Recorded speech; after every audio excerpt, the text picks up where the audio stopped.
আল্লাহ তাআলা যদি দয়া করে আমাদেরকে মাফ না করে, আমাদের বাঁচার কোনো উপায় নাই। আপনি কি ভেবেছেন আপনার নামাজ দিয়ে আপনি জান্নাতে যাবেন? আপনি তাহাজ্জুদ গুজার, সেজদা দিতে দিতে কপালে দাগ ফেলেছেন, এটা আপনারা জান্নাতে নেবে না? আপনি এলাকার সবচেয়ে বড় হাতেমতাই, দানশীল, এই দানের ভরসায় বসে আছেন, কশিন কালো ওঠা।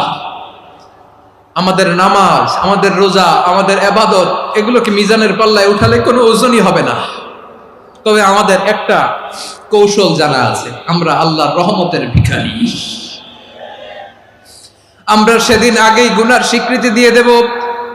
আমরা বলবো, আল্লাহ তুমি প্রশ্ন করার আগে তোমার একটা কথা বলি, আমারে কিছু জিজ্ঞেস করো না, আমি সব করেছি।